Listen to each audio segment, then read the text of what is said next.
ஆண்டவரும் இரட்சகருமா இருக்கிற கிறிஸ்து எல்லா துதி ஸ்தோத்திரங்களையும் நாம் ஏறெடுத்துக் கொண்டு இப்பொழுது கூட இந்த ஒரு கூடுகைக்கு ஆரம்பமாக சகோதரர் டேனியல் பிரதர் அவர்கள் நம்மளை ஜெபத்தில் வழிநடத்தும்படி அன்போடு கேட்டுக்கொள்கிறோம். அன்பு சகோதரர் டேனியல் அவர்கள் அன்மியூட் பண்ணிட்டு நீங்க ஜெபம் பண்ணுங்க.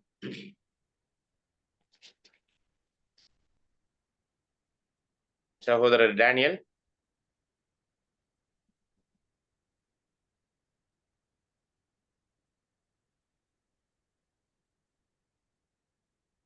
ஓகே. அன்பு சகோதரர் அவர் வரல லைன்ல. ஆகவே சகோதரர் பிலிப் இருக்கிறாருங்களா லைன்ல? பிலிப் பிரதர் இல்ல பிரதர், அவரு வெளியில சவாரியில இருக்காரு பிரதர். Okay, thank you. ஜெபம் நானே செய்யறேன்.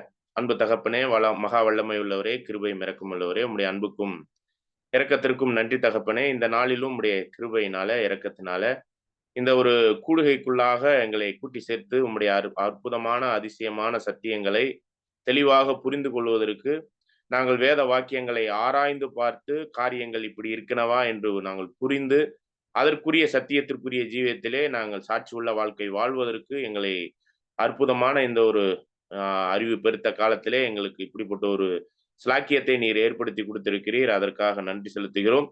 தொடர்ந்து இந்த ஒரு தெய்வீக முழக்கங்களா இருக்கக்கூடிய இந்த வால்யூமை நாங்க ஒவ்வொரு வால்யூமா நாங்கள் பார்ப்பதற்கு அதுல இந்த காரியங்கள்ல நாங்கள் முதல் வால்யூம்ல உள்ள காரியங்கள் எல்லாம் நாங்கள் தொடர்ந்து நாங்கள் வேத ரீதியாக ஆராய்ச்சி செய்வதற்கு எங்களை கிருபையாய் உம்முடைய கிருபையினாலும் உம்முடைய சத்தியத்தினாலும் எங்களை பரத்தில் இருக்கக்கூடிய ஞானத்தினாலே எங்களை வழிநடத்துகிறீர். அந்த வகையிலே நீர்தாமே உம்முடைய வல்லமையான பரிசுத்தாவினாலே எங்களை எல்லா அபிஷேகத்தின் ஜீவியத்திலே இந்த அர்ப்பணிப்புக்கு ஏற்ற எல்லா காரியத்திலும் ஒரு குறை கூட இல்லாத அளவுக்கு, எந்த புளிப்பும் இல்லாத அளவுக்கு உமக்கேற்ற பரிசுத்தத்தில் வாழ வளர நீதியை காத்துக்கொள்ள இந்த ஒரு கூடுகையை எங்களுக்கு வழி நடத்துவதற்கு நீர் கிருபை செய்தருளும். ஆசீர்வதியும் பலப்படுத்தும் உடைய சமாதானமும் இரக்கமும் இன்றும் என்றும் எப்பொழுதும் இருப்பதாக. ஆமீன். அன்புக்குரிய சகோதர சகோதரிகளே, இந்த ஒரு பிரயா வகுப்பானது ஃபர்ஸ்ட் வால்யூம்லேருந்து நம்ம ஆரம்பிச்சிருக்கிறோம். அந்த வகையில நம்ம கடந்த கூடுகைகளில் நம்ம என்ன பண்ணோம் அப்படின்னு பார்த்தீங்கன்னா, அறிமுகமா இருக்கக்கூடிய ஒரு சில விஷயங்கள் எல்லாம் நம்ம பார்த்துட்டு இந்த ஒரு வால்யூம்கான ஆதார காரியங்களுக்குரியதுல அர்ப்பணிப்பு மற்ற ஏனைய ஆக்கியோனின், அதாவது இதை வெளியிட்ட வாட்ச் டவர் பைபிள் சொசைட்டியினுடைய பிரசிடெண்டா இருந்து அதை செயல்படுத்தின அன்பு சகோதரர் ரசல் பிரதர் அவர்கள் முன்னுரையில சொன்ன ஒரு சில காரியங்களை நம்ம தியானித்து வருகிறோம். கடந்த கூடுகையில இந்த ஒரு விஷயத்துல உள்ள முன்னுரையை தான் நம்ம சிந்தித்தோம். அதற்கு அடுத்தாற்போல் இருக்கக்கூடிய காரியங்களை தான் நம்ம இந்த நாளையும் சிந்திக்க இருக்கிறோம். தொடர்ந்து ஒவ்வொருவரும் இந்த ஒரு கூடுகைக்குள்ளாக கடந்து வரும் பொழுது அன்புக்குரிய சகோதர சகோதரிகளே, தொடர்ந்து இந்த ஒரு கூடுகைக்குள்ளாக நம்ம கடந்து வரும்போது இந்த பிரயா வகுப்பினுடைய நோக்கம் எல்லோரும் கற்கவும், எல்லோரும் தேரவும், எல்லோரும் தீர்க்க தரிசனம் சொல்லவும், நாம் இந்த ஒரு அற்புதமான அந்த பிரயா வகுப்பினாலே பக்தி விருத்திக்கு ஏதுவாக நம்ம வளர்வதற்கு இது புரோஜனமாய் இருக்கும் என்ற ஒரு நம்பிக்கையோடு கூட தான் இந்த ஒரு காரியத்துல நம்ம தொடர்ந்து பயணிக்கிறோம்.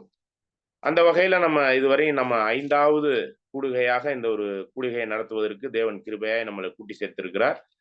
அன்புக்குரிய சகோதர சகோதரிகளே, நம்ம கடந்த கூடுகைகள்ல இதுவரை நம்ம பார்த்த விஷயங்களை அறிமுகத்துல, மற்ற பிரயா வகுப்புல, மற்ற இந்த ஃபர்ஸ்ட் வால்யூமினுடைய முன்னுரைகள்ல நம்ம பார்த்த ஒரு சில விஷயங்களை சுருக்கமாக யாரேனும் பதிவு செய்து விட்டு அதற்கப்புறம் நம்ம இந்த ஒரு காரியத்தின் தொடர்ச்சியை நம்ம பிரயா வகுப்புல நம்ம பார்க்கலாம். யாரேனும் சகோதர சகோதரிகள் இதுவரையும் பார்த்த காரியங்களை நாம் அதை பதிவிடும்படி அன்போடு கேட்டுக்கொள்கிறோம்.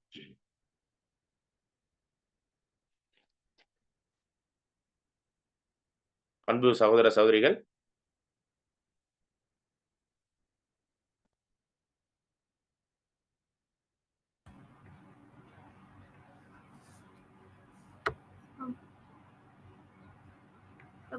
பிரதர், லாஸ்ட் மீட்டிங்ல வந்து இந்த வால்யூம் யாருக்காக அர்ப்பணிக்கப்பட்டது அப்படின்ற ஒரு காரியத்தை பார்த்தோம்.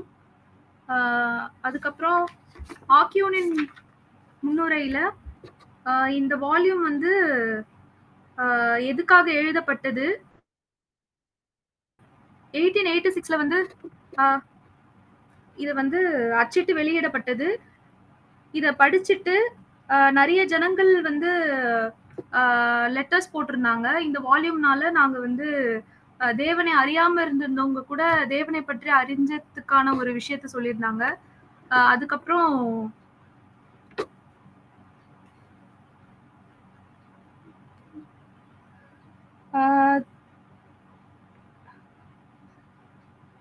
தேவனுடைய திட்டத்தை வந்து இந்த வால்யூம்ல வந்து சொல்றதா சொல்லியிருந்தாங்க பிரதர். அப்புறம் இத திட்டத்தை வந்து எல்லா ஜனங்களுக்கும் போய் சேர்க்க கூடாதபடிக்கு எதிராளியானவனும் வந்து ஒளியின் தூதனுடைய வேஷத்தை தரித்து கொள்வான்ற வசனத்தின்படி அவனும் தடங்கல் போடுறதா சொன்னாங்க, சொல்லியிருந்தாங்க பிரதர். இந்த விஷயத்த வந்து தேவனுடைய பிள்ளைங்களுக்குள்ளே தவறான போதகங்கள் பரப்பலாம். சோ எல்லாரும் இதுக்கு எச்சரிக்கையா இருக்கணும்ன்ற விஷயத்தையும் பார்த்துக்கணும் பிரதர். தேங்க்யூ. நன்றி. அன்புக்குரிய சகோதர சகோதரிகளே, ஆகவே இந்த ஒரு ஆக்கியோனினுடைய முன்னுரையில இந்த ஒரு வால்யூமினுடைய காரியங்கள் எதற்காக எழுதப்பட்டது அப்படிங்கிற ஒரு விஷயத்தையும், அதை தொடர்ந்து இது தேவனுடைய வெளிப்படுத்தலாக இந்த ஒரு காரியங்கள் நம்ம கையில வந்து கிடைத்திருக்குது. விசேஷ விதமாய் இந்த ஒரு முதற்பேரானவர்களுக்குரிய ஒரு வாய்ப்பாக கூட தேவன் இந்த ஒரு காரியத்தை நம்மளுக்கு கொண்டாந்து சேர்த்திருக்கிறார். அந்த வகையில இந்த ஒரு புத்தகம் முதல்ல பதிவிடும்போது ஃபுட் ஃபார் கிறிஸ்டியன்ஸ் அப்படிங்கிற ஒரு தலைப்புல தான் இந்த ஒரு புத்தகமானது வெளியிடப்பட்டது. சிந்திக்கும் கிறிஸ்தவர்களுக்கான ஆவிக்குரிய ஆகாரம் என்ற ஒரு தலைப்புல தான் இது வெளியிடப்பட்டது. ஆகவே இந்த ஒரு காரியத்துல தேவன் அவருடைய வெளிப்படுதல்களை தெளிவான முறையில நாம் புரிந்து கொள்வதற்கு யுகங்களை பற்றிய தெய்வீக திட்டம் என்ற ஒரு தலைப்பிற்குள்ளாக தான் இப்ப நம்ம கையில வந்து சேர்ந்திருக்கு. இந்த ஒரு புத்தகம் சத்தியத்திற்கான தெளிவை அடைவதற்கான தெய்வீக திட்டத்தை அடைவதற்கான காரியங்களா இருக்கிறபடினால சாத்தானும் அவனை சார்ந்த ஒளியின் தூதர்களா இருக்கக்கூடிய அவர்களுடைய ஊழியக்காரர்களும் விசேஷ விதமாய் இந்த பைபிள் ஸ்டூடெண்ட் வாட்ச் டவர்னுடைய உறுப்பினர்களா இருக்கக்கூடிய ஒரு சில விசேஷித்த சகோதர சகோதரிகள் கூட இந்த ஒரு காரியத்துல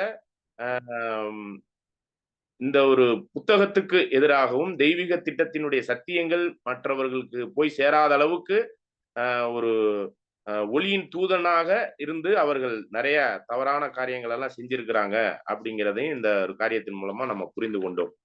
ஆகவே நம்ம ஆக்கியோனினுடைய முன்னுரையில 5 பேராகிராஃபை நம்ம இதுவரையும் படிச்சு அதனுடைய காரியங்களுக்குள்ளாக கடந்து வந்திருக்கிறோம். இப்ப நம்ம கொடுத்திருக்கிற அந்த ஷீட்ல 5வது பக்கத்துல 2nd பேராகிராஃபை நம்ம படிக்கலாம். யாரேனும் சகோதர சகோதரிகள் படிக்கலாம். இல்ல நான் பேர் சொல்றேன், அதன்படி கூட நம்ம படிக்கிறதுக்கு முயற்சி பண்ணலாம். பார்த்திபன் பிரதர், நீங்க வாசிக்க வாய்ப்பு இருக்கா?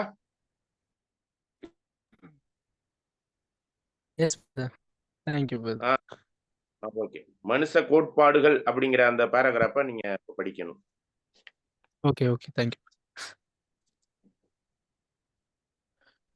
மனுஷ கோட்பாடுகள் ஆரம்பமான கிபி 325 முதல் அதன் பின்பு 1260 வருடங்கள் வேத ஆராய்ச்சியே நடைபெறவில்லை என்பதையும் தானே லட்சக்கணக்கான ஜனங்களுடைய மனதில் மனுஷர் கோட்பாடுகள் ஆழமாக பதியப்பட்டு பார்த்திபன் பிரதர் சவுண்ட் வரல. பார்த்திபன் பிரதர் சவுண்ட் வரல. 2வது லைனுக்கு அப்புறம் சவுண்ட் வரல. நெட்வொர்க் ப்ராப்ளமா இருக்குன்னு நினைக்கிறேன். இப்ப பார்த்திபன் பிரதர் சவுண்ட் வரல.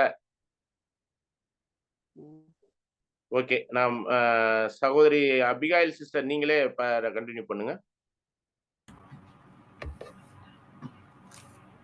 மனித கோட்பாட்டுகள் ஆரம்பமான கிபி 325 முதல் அதன் பின்பு 1260 வருடங்கள் வேத ஆராய்ச்சியே நடைபெறவில்லை என்பதையும் அக்காலங்களில் தானே லட்சக்கணக்கான ஜனங்களுடைய மனதில் மனித கோட்பாடுகள் ஆழமாக பதியப்பட்டு அவைகளினால் ஜனங்கள் பயங்கரமான தவறான உபதேசங்களுக்கு உள்ளாகி மாபெரும் தேவனுடைய குணநலன்களாகிய ஞானம், நீதி, அன்பு, வல்லமை முதலியவற்றை அறியக்கூடாமல் குருடராகி போயினர் என்பதையும் வெகு சிலரே அறிந்துள்ளனர்.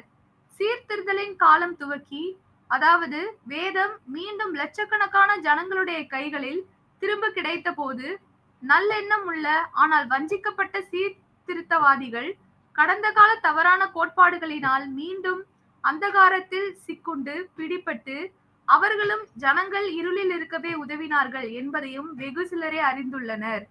ஆதிகால சபையில் அப்போஸ்தலரின் நாட்களில் கடைபிடிக்கப்பட்ட யதார்த்தமான வேத ஆராய்ச்சி தற்போது வேத மாணவருக்கு மட்டுமே கிடைத்திருக்கிறது என்பதையும் ஒரு சிலரே அறிந்து வைத்துள்ளனர்.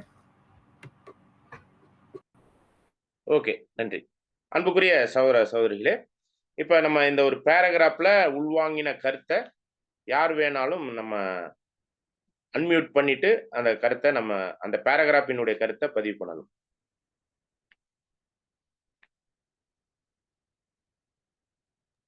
அன்புக்குரிய சகோதர சகோதரிகள். பிரதர், இதுல சொல்லப்பட்ட விஷயங்கள் என்ன அப்படின்னா, மனுஷ கோட்பாடுகள் ஆரம்பமான கிபி 325 இருந்து 1260 வருஷங்கள் வந்து வேத ஆராய்ச்சியே நடைபெறவில்லை அப்படின்ற ஒரு காரியத்தை, இது ஒரு இருண்ட காலம் அப்படின்ற மாதிரி சொல்லப்பட்டிருக்கு பிரதர். அந்த காலகட்டங்கள்ல தேவனுடைய விஷயங்களையும் அவருடைய ஞானம், அவருடைய குணாதிசயங்களான ஞானம், நீதி, அன்பு, வல்லமை முதலியவற்ற மனுஷங்க அறியக்கூடாதபடிக்கு குருடரா இருந்திருக்காங்க அப்படின்னு சொல்லியிருக்கு பிரதர். அது மாத்திரம் இல்லாம அந்த இருண்ட காலத்தை பத்தின விஷயங்களை தான் சொல்லியிருக்காரு. சீர்திருத்தலின் காலம் துவங்கி, அதாவது வேதம் திருப்பி மனுஷங்க கையில எப்ப கிடைச்சதோ அந்த அந்த நாள் வரைக்குமே அந்த தவறான கோட்பாடுகளுக்குள்ளதான் இருந்ததா சொல்லியிருக்காங்க. அப்படின்னா அந்த இருண்ட காலத்துல எப்படி இந்த தாய் சபையான இந்த ரோமன் கேத்தலிக் அதோட கோட்பாடுகள் அதுல ரொம்ப பரவி இருந்திருக்கும் அப்படின்ற மாதிரி நான் நினைக்கிறேன் பிரதர். அந்த 1260 வருஷம் இந்த மத சீர்திருத்தங்கள் அப்படின்றது, இந்த மார்ட்டின் லூத்தர் கிங் அவங்க எல்லாம் வர்றதுக்கு முன்னாடி உலகத்துல வந்து அந்த ரோம அமைப்புகளால சத்தியம்ன்றது டோட்டலாவே க்ளோஸ் ஆயிருக்கு அப்படின்ற மாதிரி அந்த விஷயங்களை அதுல சொல்லியிருக்கு. அதனால அந்த தவறான கோட்பாடுகள்ல போய் அந்த காலத்துல திரும்ப திரும்ப ஜனங்கள் போய் சிக்கி இருந்திருக்கிறாங்க, சிக்குண்டு பிடிபட்டு இருந்திருக்கிறாங்க. ஆனா அந்த ஆதி அப்போஸ்தலர்கள் காலத்துல நடத்தப்பட்ட அந்த ஒரு வேத ஆராய்ச்சி, அந்த ஆதி அப்போஸ்தலர்கள் பண்ணின அந்த நற்செய்தி சுவிசேஷம் எல்லாம் அந்த இருண்ட காலத்துல நடக்கல அப்படின்ற மாதிரி ஒரு விஷயம். ஆனா தற்போது வேதமானவருக்கு மட்டும் கிடைச்சிருக்குது அப்படின்றது நம்ம கொஞ்சம் பேர் தான் அதை தெரிஞ்சிருக்கிறோம் அப்படின்னு இந்த பேராகிராஃப்ல சொல்லியிருக்கு. இதுதான் பிரதர் நான் புரிஞ்சுக்கிட்ட விஷயம். இதுல இருண்ட காலத்துல எந்த விஷயமுமே தேவனுடைய சத்தியங்களோ எதுவும் சொல்லப்படலாத, ஆராய்ச்சி பண்ணல, அதை குறித்த காரியங்கள் எல்லாம் செய்யல, அவருடைய அன்பு, ஞானம், நீதி இதெல்லாம் ஜனங்க யாருமே அறியாம குருடரா இருந்திருக்காங்க. ஆனா அதுக்கப்புறம் உண்ட இந்த இருண்ட காலம் போய் மத சீர்திருத்தங்கள், மார்ட்டின் லூத்தர் கிங் இந்த மாதிரி ஆளுங்கள்லாம் வந்து அந்த வேதாகமத்தை வெளியில கொண்டுட்டு வந்திருக்கிறாங்க அப்படின்ற விஷயத்த நான் புரிஞ்சிருக்கேன். நன்றி சகோதரி. அன்புக்குரிய சகோதரர் சகோதரிகளே, யாரேனும் இதுல இந்த பாயிண்ட்ஸ்ல ஏதாச்சும் ஒரு பாயிண்ட்ஸ் விட்டு இருந்தா நீங்க பதிவு பண்ணலாம். வேற ஏதேனும் இந்த பேராகிராஃப்ல பாயிண்ட்ஸ் விடுபட்டு இருந்தாக்க தயவு செய்து நீங்க பதிவு பண்ணலாம்.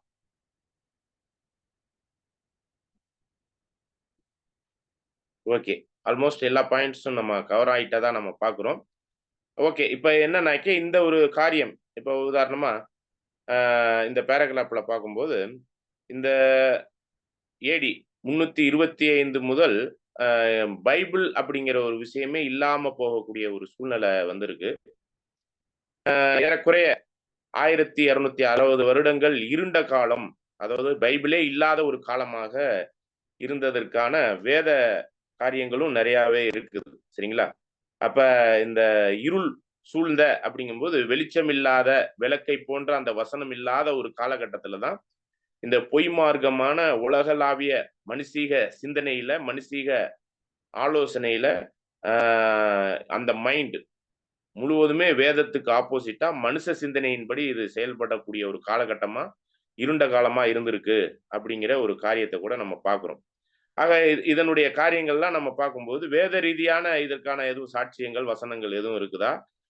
இப்படிப்பட்ட ஒரு இருண்ட காலம் குறித்து இந்த ஒரு பேராகிராஃப்ல நம்ம பைபிளே இல்லாம இருக்கும் அப்படிங்கிறத பத்தி பைபிள் இந்த மாதிரி இந்த ஒரு பேராகிராஃப்ல சொல்லப்பட்டிருக்கு. இதுக்கான வேத வசனங்கள் எதுவும் ஆதாரங்களா இருக்குதா அப்படிங்கிறத யாரும் பதிவு பண்ணலாம். இது இல்லாம வேற எதுவும் இந்த பேராகிராஃப்ல நீங்க உள்வாங்கின கருத்துல இந்த சத்திய வசனத்தின் அடிப்படையில் எதுவும் இருந்தாக்கி சாட்சி கொடுக்கலாம்.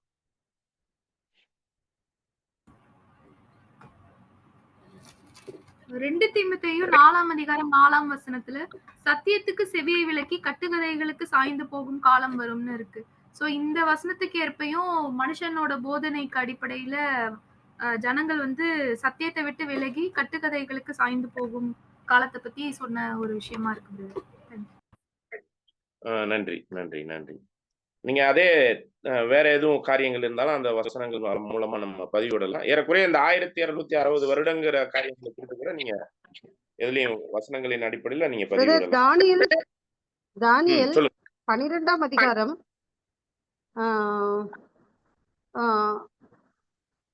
12ஆம் அதிகாரத்துல அந்த 11, 12 அந்த வசனங்கள்ல இருக்கு பிரதர். என்னன்னா பாலாக்கு மறுவறுப்பு ஸ்தாபிக்கப்பட்ட நாளில இருந்து கேக்குதுங்களா பிரதர்? கேக்குது. நீங்க கண்டினியூ பண்ணுங்க. அந்த பாலாக்கு மறுவறுப்பு தொடங்கின அந்த காலத்துல இருந்து 1120 வருஷம் வசனத்தின்படி பார்த்தீங்கன்னா முத்திரை போடப்பட்டிருக்கிற அந்த காலமா இருக்குது அப்படின்ற மாதிரி வாசிக்கிறோம் பிரதர். தானியேல் அந்த விஷயத்தை என்ன சொல்றாருன்னா, தானியேலே நீ போகலாம், இந்த வார்த்தைகள் முடிவு காலம் மட்டும் புதைப்பொருளாக வைக்கப்பட்டு முத்திரிக்கப்பட்டும் இருக்கிறது. அது மாத்திரம் இல்லாம ஜனங்கள் அங்கிட்டும் இங்கிட்டும் ஓடி ஆயிராய்வாங்க. ஆனா வந்து இத விஷயங்களை தெரிஞ்சுக்க முடியாது. நீ உன் இளைப்பாறுதலுக்கு போ, பிற்காலத்துல அதை தேவன் வெளிப்படுத்துவார் அப்படின்ற மாதிரியான வசனங்கள் தானியேல் 12ஆவது அதிகாரத்துல இருக்கு பிரதர். நன்றி சிஸ்டர். வேற எதுவும் காரியங்கள் இருக்குங்களா? ஏன்னா இப்ப இந்த மாதிரியான இருண்ட காலம் ஒண்ணு வரும், பைபிளே இல்லாம போகும் அப்படிங்கிற ஒரு விஷயத்த நம்ம வேத ஆதாரத்தின் மூலமாவே பார்க்கிறோம். இது ஒரு வேத ஆராய்ச்சியின் அடிப்படையில இப்படிப்பட்ட ஒரு விஷயங்கள்லாம் வரலாற்றுல நடந்திருக்குங்கிறத சான்று கூறுகிறத நம்ம பார்க்கிறோம். வேற எதுவும் வசனங்கள் இருக்குங்களா? வேற எதுவும் அந்த பேராகிராஃப்ல வசனத்தின் அடிப்படையில சொல்லக்கூடிய ஒரு விஷயமாக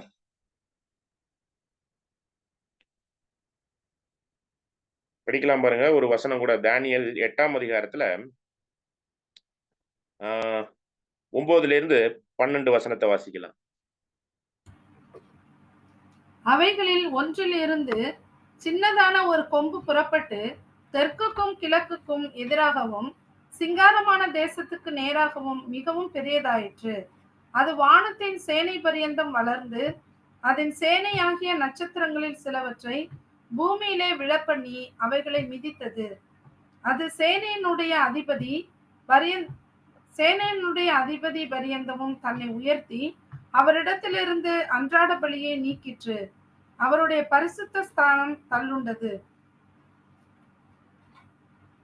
12 பாதகத்தின் நிமித்தம் அன்றாட பலியோடும் கூட சேனையும் அதற்கு ஒப்பு கொடுக்கப்பட்டது. அது சத்தியத்தை தரையிலே தள்ளிற்று, அதை கிரியை செய்து அனுகூலம் அடைந்தது. ஓகே, நன்றி. அப்ப இந்த கடைசி வசனம் தான் நல்லா கவனிச்சீங்கன்னா, சத்தியத்தை தள்ளி மனுஷீக தன்மைக்குரிய அந்த போதனைகள் சிந்தனைக்குரிய ஒரு விஷயத்துல எல்லாவற்றுக்கும் மேலாக அந்த சின்ன கும்பினுடைய ஆதிக்கத்துல எல்லாம் அங்கே செயல்பட்டது அப்படிங்கிறதுக்கான அந்த பாலாக்கு மறுவறுப்பினுடைய காரியத்தை தானியேல் 12ல பார்த்த மாதிரி இந்த ஒரு விஷயங்களையும் நம்ம பார்க்கிறோம். சரிங்களா? ஓகே, இப்ப இந்த ஒரு காலகட்டங்கள்லாம் நிறைவேறி தீரும் பொழுது விசேஷ விதமா ஒரு சில காரியங்கள்லாம் நம்ம பார்க்கிறோம். அதுல வெளிப்படுத்தின விசேஷத்துல 11ஆம் அதிகாரத்துல ஒரு குறிப்பிட்ட காரியங்களை பத்தி 2 சாட்சிகள் அப்படின்னு கூட சொல்லப்பட்டிருக்கு. சரிங்களா? இந்த 2 சாட்சிகளினுடைய காரியம் ஏறக்குறைய 42 மாதம் அப்படின்னு சொல்லி 11ஆம் அதிகாரத்துல தொடர்ந்து நம்ம வாசிக்கும் போது அந்த பரிசுத்த நகரத்திற்குரிய ஒரு அளவீடுகளாகவும் மற்ற ஏனைய ஒரு விஷயத்துல 42 மாதம் அளவும் அவர்கள் என்ன பண்ணுவாங்கன்னா தீர்க்க தரிசனம் உரைப்பாங்க.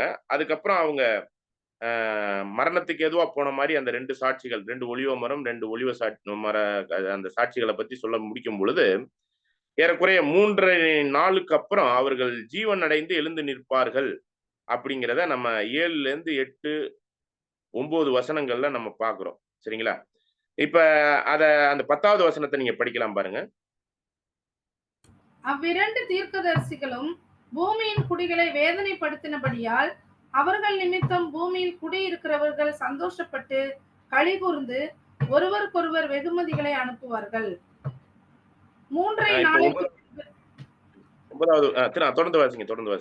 3½ நாளைக்கு பின்பு தேவனிடத்திலிருந்து ஜீவ ஆவி அவர்களுக்குள் பிரவேசித்தது. அப்பொழுது அவர்கள் காலூன்றி நின்றார்கள். அவர்களை பார்த்தவர்களுக்கு மிகுந்த பயம் உண்டாயிற்று. ஓகே, இந்த 2 சாட்சிகள் அப்படிங்கிறது 2 தீர்க்கதரிசிகள், 2 ஒலிவ மரம். இதை குறித்து நம்ம பிற்காலங்கள்ல நம்ம பாடம் பார்க்கலாம். இந்த 2 சாட்சிகள்ங்கிறது தான், ஒன்னு பழைய ஏற்பாடு, ஒன்னு புதிய ஏற்பாடு.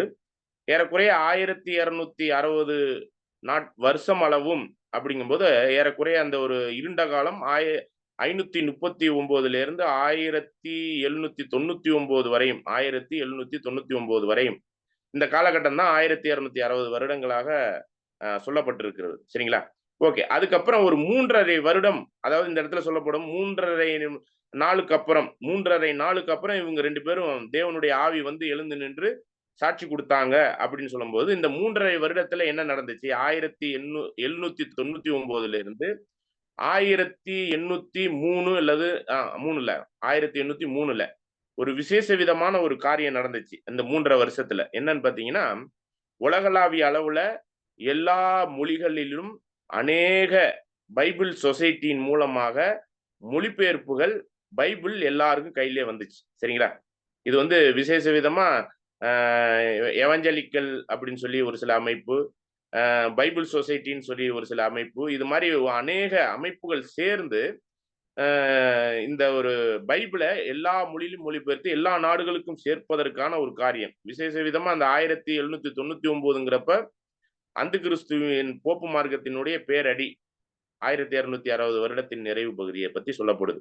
இதனுடைய காரியங்களை தான் நம்ம பார்க்கும் பொழுது, இந்த பைபிள் எல்லார் கைக்கும் வருவதற்கான ஒரு முகாந்திரம் ஏறக்குறைய 1803 எல்லாருக்குமே கிடைக்கிற அளவுக்கு அநேக சபைகள்லாம் உருவானதே இந்த ஒரு காலகட்டத்துக்கு அப்புறம் தான். பைபிள் எல்லார் கையிலையும் வந்த பிறகுதான் ஏகப்பட்ட சபைகள் வந்துச்சு. ஆகவே இந்த ஒரு விஷயத்துல விசேஷ விதமாய் இப்ப நம்ம வாழ்ந்து கொண்டிருக்கிற இந்த காலகட்டத்துக்குரிய ஒரு காரியமா பார்க்கும்போதுதான், இது எல்லார் கையிலையும் பைபிள் வந்ததுனால பைபிள் வேத ஆராய்ச்சி அப்படிங்கிற ஒரு விஷயத்தையே விசேஷ விதமாய் வேதமானவர்கள் செய்வதற்கு ஒரு வாய்ப்பு கிடைச்சிச்சு. நம்ம கையில பைபிள் வந்ததுனாலதான் வேத ஆராய்ச்சி பண்ணுவதற்கான காரியம். அந்த அடிப்படையில தான் இந்த ஒரு புத்தகத்துல எல்லாம் வேதத்தின் அடிப்படையிலான ஆராய்ச்சியின் அடிப்படையில தான் இந்த புத்தகத்தினுடைய குறிப்புகள், ஆச்சரியமான சத்தியங்கள் எல்லாமே நம்மளுக்கு புரியாது. இதான் இந்த ஒரு பேராகிராஃபும் நம்மளுக்கு சொல்வதாக நாம பார்க்கிறோம். தொடர்ந்து வேற எதுவும் வசனங்கள் இருந்தாக்க நீங்க பதிவிடலாம். வேற ஏதேனும் வசனங்கள் இருந்தா பதிவிடலாம். ஓகே, நம்ம நிறைவு பண்ணிக்கலாம்னு நினைக்கிறேன் இந்த ஒரு பேராகிராஃப. இப்ப நம்ம அடுத்த பேராகிராஃப்குள்ள நம்ம போலாம். இப்புஸ்தகத்தில் முதற்கட்ட பதிப்புகளுக்கு 1000 வருட ஹலோ அமைதியா இருங்க. இப்புஸ்தகத்தில் முதற்கட்ட பதிப்புகளுக்கு 1000 வருட அருணோதயம் என்ற தலைப்பு உபயோகப்படுத்தப்பட்டது. ஆனால் அப்பெயரினால் அநேகர் அதை ஒரு கதை புஸ்தகம் என நினைத்து வஞ்சிக்கப்பட்டதையும் அறிவோம். ஆக அவ்வகையில் எவரும் வஞ்சிக்கப்பட்டு அதை வாங்காதபடிக்கு, ஒருவரும் தவறாக புரிந்து கொள்ளாதபடிக்கும் வேதாகம ஆராய்ச்சி பாடங்கள் என்னும் பெயரை நாம் எழுதியிருக்கும் 6 புஸ்தகங்களுக்கு பொதுவான பெயராக தந்துள்ளோம். இப்புஸ்தகம் ஏன் புஸ்தக கடைகளில் கிடைப்பதில்லை என அநேகர் நம்மிடத்தில் கேட்கிறார்கள். அவர்களுக்கு நாம் தரும் பதில் என்னவெனில், இப்புஸ்தகத்தை வெளியிடுபவர்களுக்கு கடைகளில் வைத்து விற்க விருப்பம் இருந்தாலும் மதவெறி கொண்ட சிலர் இப்புஸ்தகத்தை வைத்து விற்கும் கடைகளை அவர்கள் நொறுக்கி விடுவதாக பயமுறுத்துவதால் அவைகளை அங்கு வைத்து விற்க முடிவதில்லை என்பதே. ஆரம்பத்தில் இதுவும் சத்தியத்தை பரவாதபடிக்கு தடுக்க எதிராளியால் உபயோகப்படுத்தப்பட்ட ஒரு பெரிய நாச வேலை போல் தோன்றியது. ஆனால் பின்பு தேவ கிருபையினால் இந்த புஸ்தகம் போல் அந்த அளவுக்கு வேற எந்த புஸ்தகமும் அதிக அளவில் நிலையாகவும் விற்கப்படவில்லை, விற்கப்படுகிறதும் இல்லை. பொய்களையும் தவறுகளையும் நம்பினவர்களே தவறான எண்ணம் கொண்டு இப்புஸ்தகத்தை வாசிக்க மறுத்து அதற்கு விரோதமாக போராடினவர் ஆவர். இப்புஸ்தகத்தில் அநேகம் இதை வாசிக்காத ஜனங்களாலேயே தீயிட்டு கொளுத்தப்பட்டது. அவர்கள் தவறாக புரிந்து கொண்டு வழிநடத்தப்பட்டதாலேயே இவ்வாறு நடந்தது. இருண்ட யுகங்களின் போதும் இயேசுவின் பின்னடியார்கள் இரத்த சாட்சியாக மரித்ததும் இப்படிப்பட்டவர்களாலேயே. ஓகே. அன்புக்குரிய சகோதர சகோதரிகளே, இப்ப நம்ம வந்து இப்ப வாசிக்கப்பட்ட 2 பேராகிராஃபினுடைய கருத்தை மட்டும் நம்ம பதிவிடலாம். பதிவிட்டவங்களே பதிவிடாம வேற யாராச்சும் கூட பதிவிடுங்க. Gopi brother. Okay. Okay. So இந்த பேராகிராஃப்ல என்ன சொல்ல வராங்கன்னா, ஸோ இந்த 1000 வருட அருணோதயம் என்ற டைட்டில்ல அநேகர் வந்து என்ன நினைச்சிருக்காங்கன்னா வந்து ஒரு ஸ்டோரி புக் மாதிரி நினைச்சிருக்காங்க. அப்படி நினைச்சு வஞ்சிக்கப்பட்டிருக்காங்க. ஸோ அப்படி வஞ்சனைக்குள்ள போகாம இருக்கிறதுக்கு தான் வந்து ஸ்டடீஸ் இன் த ஸ்கிரிப்சர் அப்படின்னு ஒரு பொதுவான பெயர்ல வந்து 6 புத்தகம் வந்து வெளியிட்டு இருக்கிறாங்க. இது வந்து ஏன் வந்து ஒரு புக் ஷாப்ல கிடைக்கலன்னா, மதவெறி பிடிச்ச ஆளுங்க வந்து டார்ச்சர் பண்றதுனால, பயமுறுத்துறதுனால அங்க வந்து விற்க முடியாம போயிடுச்சு. ஸோ அப்படின்னு சொல்ல வராங்க. இந்த நாச வேலை வந்து ஆரம்பத்துல இருந்தே நமக்கே தெரியும். ஏதாவது ஒரு சத்தியம் இனிஷியேட் பண்ணா ஆரம்பத்துல இருந்து சாத்தான் வந்து குடைச்சல் கொடுத்துட்டு இருக்கிற ஒரு டைப் தான். ஸோ அதே மாதிரிதான் வந்து இந்த நாச வேலையை வந்து சாத்தான் தான் பண்ணியிருக்கிறாரு. ஸோ அது மட்டும் இல்லாமல் இந்த வால்யூம்ஸ் இதெல்லாமே ஸ்டடீஸ் இன் த ஸ்கிரிப்சர்ஸ் எல்லாமே வந்து எந்த மாதிரி நபர்கள் எரிச்சிருக்கிறாங்கன்னா, இதை பத்தி படிச்சிருக்கவே மாட்டாங்க. அந்த அந்த வால்யூம்ஸ் படிச்சு என்னன்னு இருக்குதுன்னு பார்க்கலாம், தெரிஞ்சுக்கலாம் அப்படின்னு தான் நினைக்காம, சும்மா அப்படியே பிளைண்டா வந்து அப்படியே போட்டு எரிச்சிருக்கிறாங்க. ஸோ பொய்களையும் தவறுகளையும் நம்பினவர்களே தவறான எண்ணம் கொண்டு இப்புஸ்தகத்தை வாசிக்க மறுத்து, ஸோ அவங்களுக்கு தப்பான எண்ணம் இருந்திருக்கு, பொய்களை நம்பிட்டு இருந்திருக்கிறாங்க. இந்த மாதிரி ஜனங்கள் வந்து பிளைண்டா வந்து அப்படியே போட்டு எரிச்சிருக்கிறாங்க. ஸோ அது மட்டும் இல்லாமல் என்ன சொல்ல வர்றாங்கன்னா, இந்த இரண்டு யுகங்கள்ல இயேசுவின் பின்னடியார்கள் வந்து இரத்த சாட்சியாக மரித்திருக்காங்க அப்படின்றது சொல்லப்பட்டிருக்கு. தேங்க்ஸ். Thank you brother. வேற எதுவும் அதாவது இந்த 2 பேராகிராஃப்ல கடைசியாக வாசித்த 2 பேராகிராஃப்ல வேற எதுவும் பாயிண்ட்ஸ் ஸ்கிப் ஆயிருந்துச்சுன்னா அந்த பாயிண்ட்ஸை பதிவு பண்ணுங்க. வேற யாராச்சும் சகோதர சகோதரிகள் பதிவு பண்ணவங்களே கூட பதிவு பண்ணலாம். வேற யாராச்சும் சகோதர சகோதரிகள் ஏதாச்சும் பாயிண்ட்ஸ் மிஸ் ஆயிருந்துச்சுன்னா அந்த பாயிண்ட்ஸை நீங்க பதிவு பண்ணலாம்.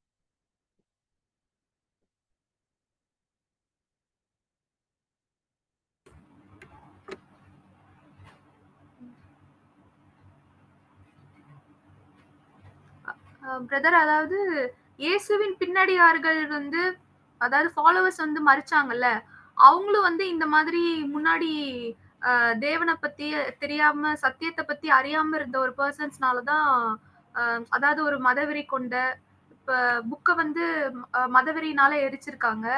அப்புறம் சத்தியத்தை அறியாததுனால நம்ம அண்டர்ஸ்டாண்ட் பண்ணது தப்பாயிடுமோன்ற ஒரு விஷயத்துக்காகவும் எரிச்சிருக்காங்க. ஸோ இந்த மாதிரி பர்சன்ஸ்னாலதான் அப்போ இருந்த அப்போஸ்தலர்கள் சீஷர்கள் எல்லாம் மரிச்சிருக்காங்கன்ற ஒரு பாயிண்ட்டும் சொல்லிருக்காங்க. ஓகே, நன்றி. வேற எதுவும் பாயிண்ட்ஸ் யாரும் சொல்ல விரும்புறீங்களா? பிரதர், இந்த புஸ்தகம் வந்து எவ்வளவுதான் தடை பண்ணி இருந்தாலும் தேவனுடைய கிருபையினால வேற எந்த புஸ்தகங்களும் அந்த காலகட்டத்துல அந்த அளவுக்கு விற்கப்படல அப்படின்னு சொல்லியிருக்காங்க. அந்த அளவுக்கு இந்த புக்கு வித்திருக்காங்கன்னு சொல்றாங்க பிரதர். ஏன்னா எவ்வளவோ தடைகள் இருந்திருந்தாலும் தேவனுடைய கிருபையினால இந்த புஸ்தகம் ரொம்ப நிறைய வித்திருக்காங்க அப்படின்னு ஒரு பாயிண்ட் இருக்கு பிரதர். அப்புறம் ரொம்ப பிரபலமா இந்த விஷயங்களை வாங்கி வாங்கி நிறைய பேர் படிச்சிருப்பாங்க போல இருக்கு. எதிர்ப்புகள் இருந்தாலும் அந்த எதிர்ப்புகள் மத்தியில நிறைய பேர் இதை வாங்கி படிச்சிருக்கிறாங்க அப்படின்னு சொல்லியிருக்காங்க பிரதர். ஓகே. இந்த ஒரு பாயிண்ட் கூட நம்ம அப்போஸ்தலர் காலத்துல அவர்களை அடக்க நினைக்கும் பொழுது சத்தியம் இன்னும் அதிகமா பிரபலமானதை தான் ஆதி சபையில கூட நம்ம பார்க்கிறோம். அந்த வகையில தான் இது நடந்திருக்குங்கிறத கூட நம்ம அண்டர்ஸ்டாண்ட் பண்ணிக்க முடியுது. வேற எதுவும் காரியங்கள் விடுபட்டு இருந்தாக்கி பாருங்க. அங்கிள், இந்த பேராகிராஃப்க்கு சப்போர்ட்டிங்கான வசனம் ஒரு இன்சிடென்ட் பார்க்கலாம். ஓகே. அப்போஸ்தலர் 12ஆம் அதிகாரம் 1-2. அக்காலத்திலே ஏரோது ராஜா சபையிலே சிலரை துன்பப்படுத்த தொடங்கி யோவானுடைய சகோதரனாகிய யாக்கோபை பட்டயத்தினாலே கொலை செய்தான். அதாவது இரத்த சாட்சியா மரிச்சவங்கள பைபிள்ல மென்ஷன் பண்ணியிருக்க வசனம் இது. அந்த ஏரோது ராஜா என்ன பண்ணி எப்படிப்பட்டவங்க அப்படின்றத அப்போஸ்தலர் 12ஆம் அதிகாரம் 21 வசனத்துல பார்க்கலாம். குறித்த நாளிலே ஏரோது ராஜ வஸ்திரம் தரித்து கொண்டு சிங்காசனத்தின் மேல் உட்கார்ந்து அவர்களுக்கு பிரசங்கம் பண்ணினான். அப்பொழுது ஜனங்கள், இது மனுஷ சத்தம் இல்ல, இது தேவ சத்தம் என்று ஆர்ப்பரித்தார்கள். அவன் தேவனுக்கு மகிமையை செலுத்தாதபடியினால் உடனே கர்த்தருடைய தூதன் அவனை அடித்தான். அவன் புழுப்புழுத்து இறந்தான். ஓகே. இதுதான் நம்ம அந்த அப்போஸ்தலர்ல எந்த ஒரு இடத்துலயும் அநேக இடத்துல நம்ம பார்க்கும்போது இந்த மாதிரி சாட்சிகளை நம்ம வசன ரீதியா பார்க்க முடியுது. அப்போஸ்தலர் 12ஆம் அதிகாரத்துல எதுல இருந்து எது வரையும் சிஸ்டர் இந்த வசனம்? அப்போஸ்தலர் 12ஆம் அதிகாரம் 21 23. இது அடிச்சது அந்த காரியங்களை வந்து இது பண்ணது வந்து 7ல இருந்து சொன்னீங்க, அப்படிதானே? 1-2. Okay okay. தேங்க்யூ. நன்றி. ஓகே. வேற எதுவும் இதன் அடிப்படையில நம்ம பாயிண்ட்ஸ் ஆல்ரெடி நம்ம எல்லாம் கவர் பண்ணிட்டோம்னு நினைக்கிறேன். வேற எதுவும் வசனங்களின் அடிப்படையில இந்த பேராகிராஃபுக்கு நம்ம சாட்சி கொடுக்கலாம்?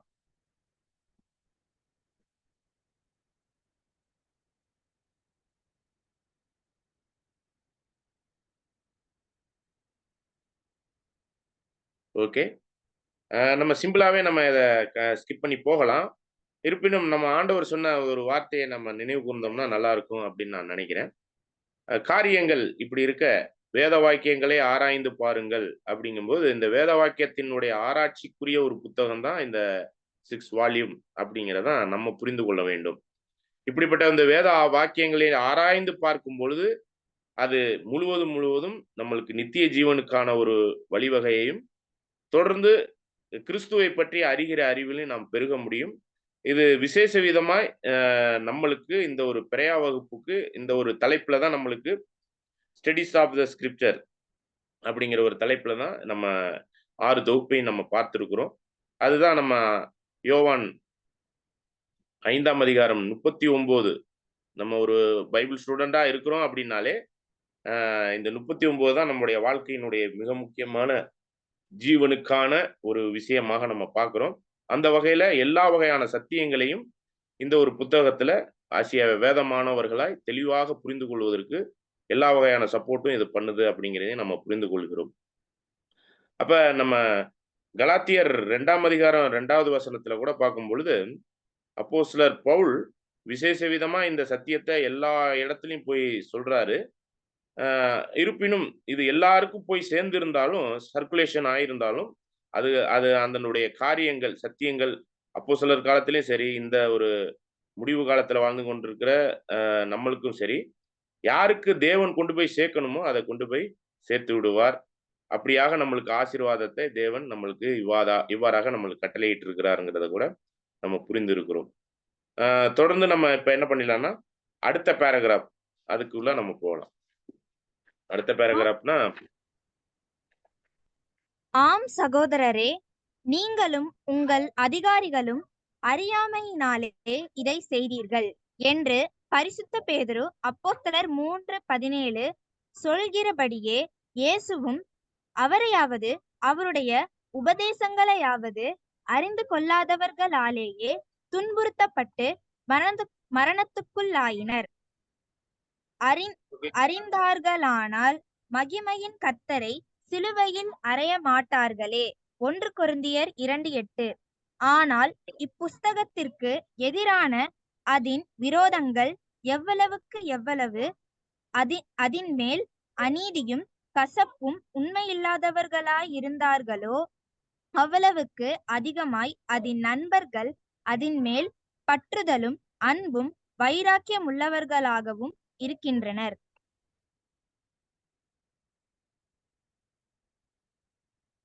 ஓகே, நம்ம அடுத்த பேராகிராஃபையும் கூட சேர்த்து வாசிச்சிடலாம்.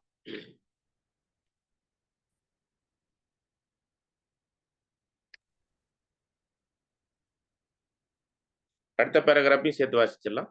சத்தியத்தின் மேலுள்ள அன்பினால் ஏவப்பட்டு தங்களுடைய நேரத்தையும் முயற்சியையும் இப்புஸ்தகத்தை அதிக அளவில் பரவ செய்வதில் செலவிட்டிருக்கிற அதன் நண்பர்கள் மூலமாய் லட்சக்கணக்கான புஸ்தகங்கள் ஜனங்களுக்கு கிடைத்திருக்கின்றன. இம்முன்னுரையை நாம் எழுதும் போது கூட இச்சிறிய புஸ்தகத்தை சத்தியத்தின் மேல் பசிதாகமுள்ள தேவனுடைய பரிசுத்தவான்களுக்கு கிடைக்க செய்வதன் மூலமாக அவர்கள் ஆசீர்வாதம் அடையவும் கர்த்தரை மகிமைப்படுத்தும் தக்கதாக பலவிதமான தொழில்களில் ஈடுபட்டிருந்த சுமார் 600 கிறிஸ்தவர்கள் உலகத்திற்குரிய தங்கள் தொழில்கள், ஆசைகள் முதலிய எல்லாவற்றையும் விட்டுவிட்டார்கள் என்று அறிகிறோம். இவர்களில் சிலர் மருத்துவர்களாகவும் நாவிதர்களாகவும் இயந்திர தொழில் புரிபவர்களாகவும் இருந்திருக்கிறார்கள். இவர்கள் தேவனுடைய அன்பினால் ஏவப்பட்டு தாங்கள் அடைந்த ஆசீர்வாதத்தை மற்றவர்களுக்கும் அடைந்து கொள்ளும்படி அறிவிக்க ஆவலுள்ளவர்களாய் இருக்கிறார்கள். ஓகே, நன்றி. இப்ப நம்ம பார்த்த இந்த 2 பேராகிராஃபையும் நம்ம முதல் பேராகிராஃபினுடைய கருத்தை யாரேனும் பதிவு பண்ணலாம்.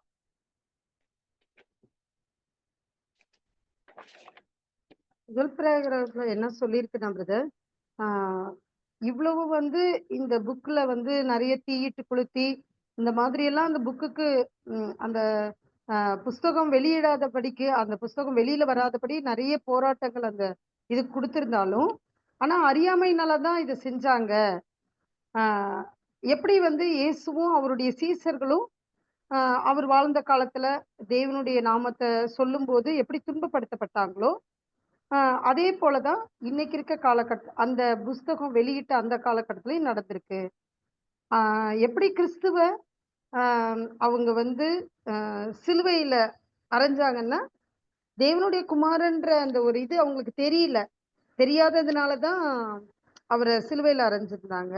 அது மாதிரிதான் இந்த புஸ்தகத்துக்கும் எவ்வளவுக்களவு அநீதி, கசப்பு, அந்த உண்மை இல்லாம இருந்தாங்களோ அந்த அளவுக்கா உண்மையா கிறிஸ்துவையும் அவருடைய அன்பையும் ருசி பார்க்க நினைச்சவங்க வந்து பற்றுதலும் அன்பும் வைராக்கியமுமா இருந்திருக்காங்க அப்படின்னு இந்த பேரால சொல்லியிருக்கு பிரதர். ஓகே, இந்த பேராகிராஃப் காரியங்கள் சகோதரி ஆல்மோஸ்ட் கவர் பண்ணிட்டாங்க. வேற எதுவும் பாயிண்ட்ஸ் இருந்துச்சுன்னா சொல்லுங்க. இந்த பேராகிராஃப்ல எதுவும் விடுபட்ட பாயிண்ட்ஸ் இருந்ததுன்னா.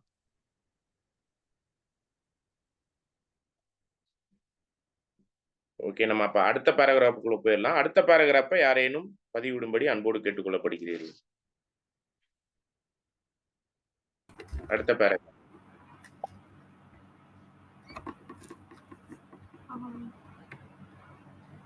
இந்த புஸ்தகத்துக்கு எதிரா இருந்தவங்க வந்து எவ்வளவுக்கு எவ்வளவு இருந்தாங்களோ அவ்வளவுக்கெல்லாம் அதிகமா அது நண்பர்களும் இருந்திருக்காங்க. அந்த புஸ்தகத்தின் மேல் பற்றுதலும் அன்பும் வைராக்கியம் உள்ளவர்களாகவும் இருந்திருக்கிறாங்க. அவங்க இந்த புஸ்தகம் வந்து உண்மையாவே சத்தியத்தின் மேல பசிதாகம் உள்ள தேவனுடைய பிள்ளைகளுக்கு இது கிடைக்கணும்னு சொல்லிட்டு இது பரவுறதுக்கு வந்து உதவி செஞ்சிருக்காங்க. அப்படி செஞ்சவங்க சுமார் 600 கிறிஸ்தவர்கள் அந்த டைம்ல இருந்திருக்காங்கன்னு சொல்லியிருக்காங்க. அவங்க வந்து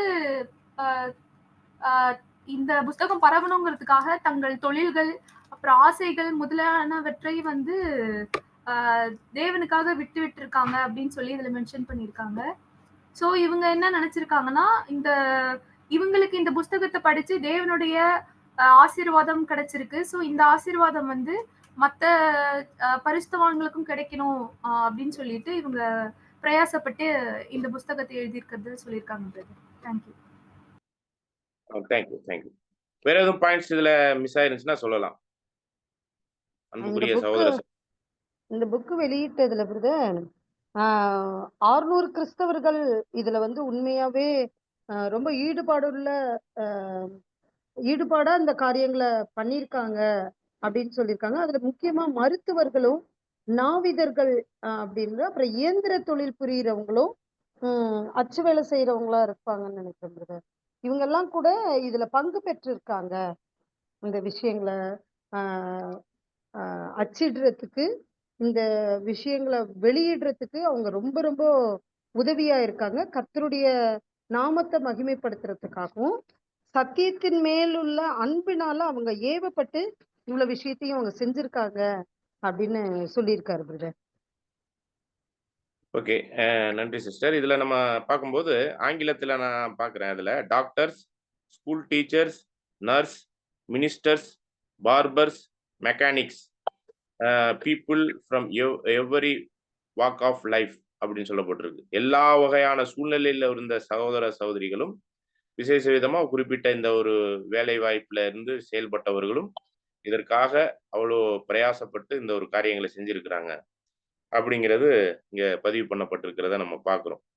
ஆகவே இத உணர்ந்து படிச்சவங்க நிச்சயமாவே புத்துணர்ச்சி அடைஞ்சு தெய்வீக ஆலோசனையிலும் சத்தியத்திலும் தெளிவடைஞ்சிருக்கிறாங்க அப்படிங்கிறது தான் இதுல நம்ம தெளிவா புரிந்து கொள்ள முடிகிறது.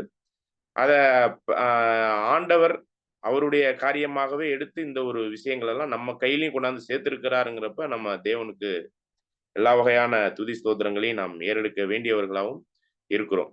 அந்த வகையில இன்னைக்கு நம்ம உட்கார்ந்து படிக்கிற அளவுக்கு இந்த ஒரு புத்தகம் நம்ம கையில வந்து சேர்ந்திருக்கு. தொடர்ந்து வேற எதுவும் பாயிண்ட்ஸ் இருந்தா நீங்க சொல்லலாம். அல்லது வசனங்கள் இதற்கு காரியங்கள் சப்போர்ட்டா இருந்துச்சுனாலும் நீங்க சொல்லலாம்.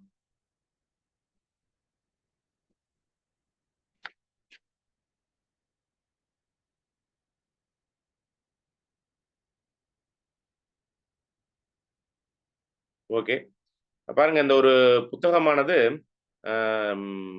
லட்சக்கணக்கில் எல்லார் மத்தியிலும் போய் சேர்ந்ததாகவும் சொல்லப்படுது. சரிங்களா? அதுல விசேஷ விதமா எண்ணிய சிலரே இதற்கு பேக்ரவுண்டா இருந்து இந்த ஒரு காரியத்தை ஒர்க் பண்ணியிருக்கிறாங்க. இன்னும் சொல்லப்போனா அன்னைக்கு ஒர்க் பண்ணது 600 பேராக சொல்லப்படுது.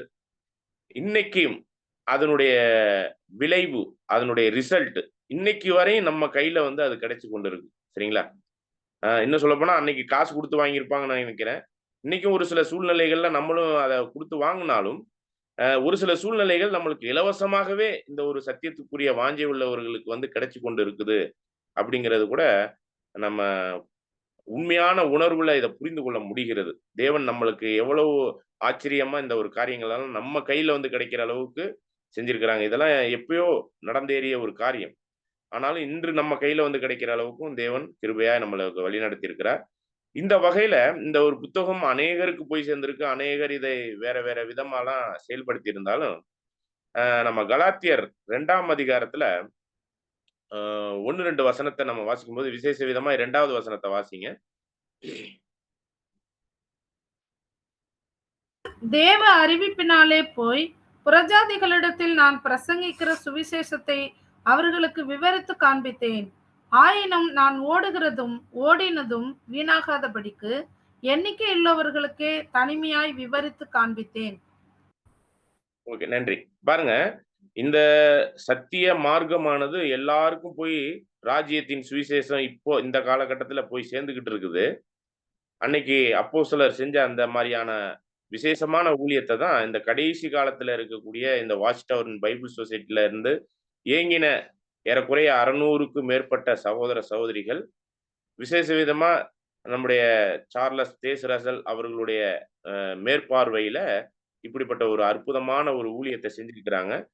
எண்ணியவர்களுக்கு மட்டுமே இதை காரியங்களை குறித்து விவரித்து காமித்தேன் அப்போஸ்தலர் பவுல் அன்னைக்கு சொன்ன மாதிரி இந்த விவரமான காரியங்களை எல்லாம் உணர்ந்து படித்து அதற்குரிய ஆசீர்வாதங்களை பரத்திலிருந்து பெற்றுக்கொள்வதற்கு எண்ணிய சிலருக்கு மட்டுமே, நமக்கு மாதிரி இந்த மாதிரியான சூழ்நிலையில் உள்ள நமக்கு மட்டுமே தேவன் இப்படிப்பட்ட ஒரு விசேஷித்த காரியத்திற்குள்ளாக தேவன் நம்மளுக்கு விலக்கி கொடுக்கிறார். கிறிஸ்துவுக்குள்ளாக அவருடைய ஊழியக்காரர்கள் மூலமாக சார்லஸ் தேஸ்ரசல் அவர்களுடைய மேற்பார்வையில அன்னைக்கு எழுதப்பட்ட அந்த ஊழியக்காரனுடைய விஷயம் இன்னைக்கு வரை நம்ம கையில வந்து கிடைத்து கொண்டு இருக்குது அப்படிங்கிறது நம்மளே சாட்சிகளா இருக்கிறதுங்கிறதுலையும் நம்ம புரிந்து கொள்கிறோம். தொடர்ந்து வேற எதுவும் பாயிண்ட்ஸ் இருந்தா, வசனங்கள் இருந்தா இந்த பேராகிராஃபினுடைய காரியத்துல சொல்லலாம். அன்னைக்கு ஓகே. அப்போஸ்தலனாகிய பவுல் இருந்த காலத்துல இருந்த மாதிரியே இவங்களும் வாழ்ந்திருக்காங்க பிரதர். எப்படின்னா எல்லாத்தையும் கிறிஸ்துவுக்காக எல்லாத்தையும் நஷ்டம்னு விட்டுட்டாங்க போல இருக்கு பிரதர். எல்லாத்தையும் விட்டுட்டு அவங்களுடைய தொழில் மற்றது எல்லாத்தையும் விட்டுட்டு இந்த புக்கு அச்சிடுறதுக்காக அவங்க முழு பிரயாசம் பண்ணியிருக்காங்க அப்படின்னு பார்க்கணும் பிரதர். அது வசனத்துல இருக்கிற மாதிரியே இவங்க வாழ்ந்திருக்கிறாங்கன்றதையும் உணர முடியுது பிரதர்.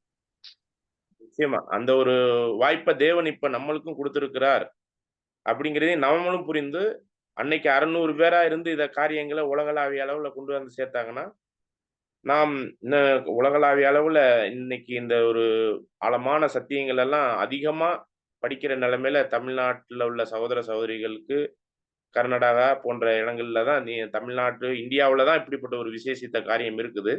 இப்ப இது நம்ம மேல விழுந்த ஒரு கடமையா மட்டும் இல்லாம, நாம் இந்த காரியத்தை எவ்வளவு பிரயாசப்பட்டு இதை இன்னும் எடுத்து கொண்டு போய் சேர்க்கணுங்கிற ஒரு உறுதிப்பாடும் நம்ம இந்த ஒரு காரியத்தின் மூலமா புரிந்து கொள்ள முடிகிறது.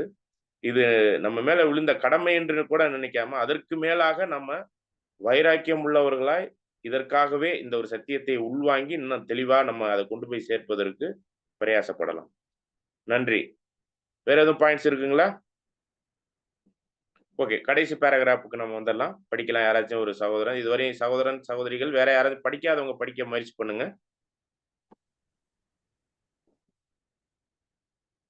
அன்பு சகோதர சகோதரிகள். ஓகே. நான் பேசுறது கேக்குதுங்களா பிரதர்? கேக்குது பிரதர். கண்டினியூ பண்ணலாம். Yes brother, thank you. புஸ்தகமானது குறைந்த விலைக்கே விற்கப்படுகிறது.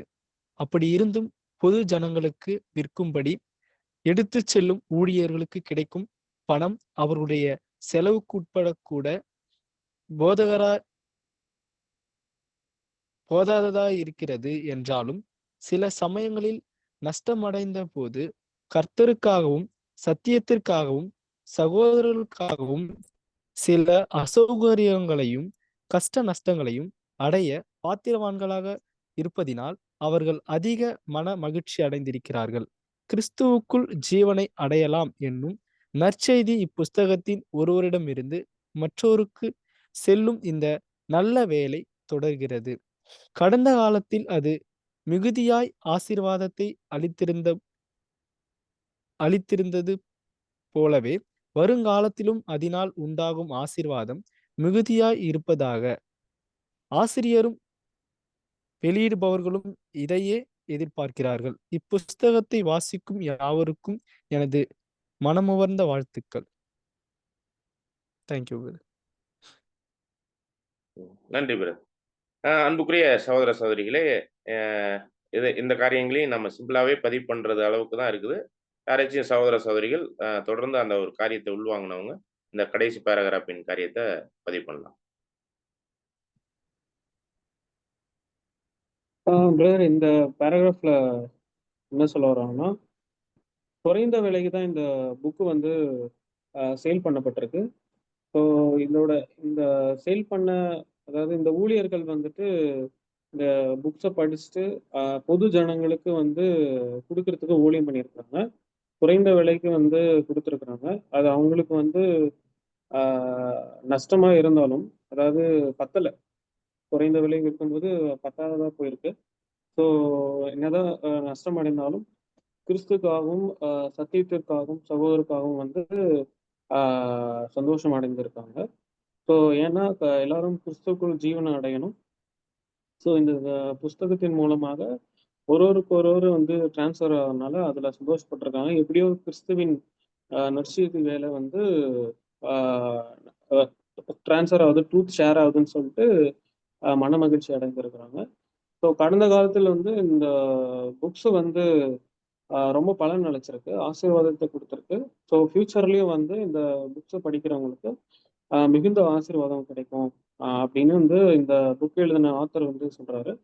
இந்த புக்ஸை யார் யார் படிக்கிறாங்களோ எல்லோருக்கும் என்னுடைய பெஸ்ட் விஷஸ்ன்னு அப்படின்னு இந்த புக்கை எழுதின சார்லஸ் ஸ்டேஸ் ரசல் பிரதர் வந்து அவருடைய வாழ்த்துக்கள் வந்து தெரிவிக்கிறார்.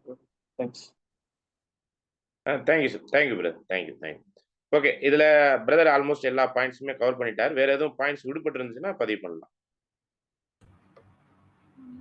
பிரதர் 1 யோவான் 5ஆம் அதிகாரம் வசனம் 11, 12 தேவன் நமக்கு நித்திய ஜீவனை தந்திருக்கிறார், அந்த ஜீவன் அவருடைய குமாரனில் இருக்கிறது என்பதே அந்த சாட்சியாம். குமாரனை உடையவன் ஜீவனை உடையவன், தேவனுடைய குமாரன் இல்லாதவன் ஜீவன் இல்லாதவன். இந்த வசனம் எதுக்குன்னா, கிறிஸ்துவுக்குள் ஜீவனை அடையலாம் என்னும் நற்செய்தி வந்து எல்லாத்துக்கும் பரவணும் அப்படின்ற ஒரு விஷயத்த சொல்லியிருக்காங்க. ஸோ அதுக்கான வேத வசனம் பிரதர். அதுக்கப்புறம் இங்க நடந்த இந்த பேராகிராஃப்ல வேற இன்னொன்னு என்ன புரியுதுன்னா, அவங்களுக்கு நஷ்டம் ஏற்பட்டாலும் இது வந்து ஒரு பெருசா அவங்க வந்து நினைக்கல. அப்ப இதுல இருந்து நம்மளும் வந்து தேவனுக்காக நம்ம வந்து உலகத்துல ஏதாவது நஷ்டம் ஏற்பட்டாலும் இதை ஒரு பெரிய விஷயமா எண்ணாம தேவனுடைய சத்தியத்துல வந்து பலப்படணும்ன்ற மைண்ட்ல நம்ம இருக்கணும் அப்படின்னு தெரிய வருது. தேங்க்யூ. நன்றி. அதாவது இக்கால பாடுகள் இனி வரும் மகிமைக்கு எப்படிப்பட்ட ஒரு விஷயமா இருக்குங்கிறத உணரும்படிக்கு இந்த ஒரு காரியத்துல அந்த காலத்திலே சகோதரர்கள் எவ்வளவு பிரயாசப்பட்டு இந்த ஒரு காரியங்கள் எல்லாம் சேர்த்திருக்கிறாங்க. இன்னைக்கு கடைகோடியில இருக்கிற நமக்கு வந்து இது கிடைச்சிருக்குனாக்க அவங்களுடைய பிரயாசங்கள் தேவன் அவர்கள் மூலமாக நம்ம கைக்கு இப்படிப்பட்ட ஒரு ஆசீர்வாதமான காரியத்தை கொடுத்திருக்கிறார். அப்படிங்கும்போது மிகவும் நம் நன்றி உள்ளவர்களாக கிறிஸ்துவின் மூலம் தேவனுக்கு நம் மகிமை செலுத்தலாம். தொடர்ந்து வேற எதுவும் வசனங்கள் என்ன அடிப்படையில வேற எதுவும் பாயிண்ட்ஸ் இருந்தாலும் நீங்க சொல்லலாம். வேற எதுவும்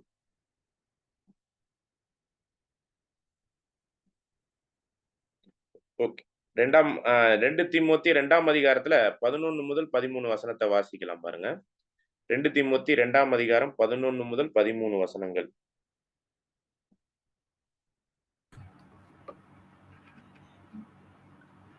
நாம் உண்மையுள்ளவர்களாய் இருந்தாலும் அவரோடு கூட பாடுகளை சகித்தோமானால் அவரோடு கூட ஆளுகையும் செய்வோம். நாம் அவரை மறுதலித்தால் அவரும் நம்மை மறுதலிப்பார். நாம் உண்மை இல்லாதவர்களாய் இருந்தாலும் அவர் உண்மையுள்ளவராய் இருக்கிறார். அவர் தம்மை தாம் மறுதலிக்க மாட்டார். இவைகளை அவர்களுக்கு நினைப்பூட்டி ஒன்றுக்கும் பிரயோஜனம் இல்லாமல் கேட்கிறவர்களை கவிழ்த்து போடுகிறதற்கு ஏதுவான வாக்குவாதம் செய்யாதபடிக்கு கர்த்தருக்கு முன்பாக அவர்களுக்கு எச்சரித்து புத்தி சொல்லு. நீ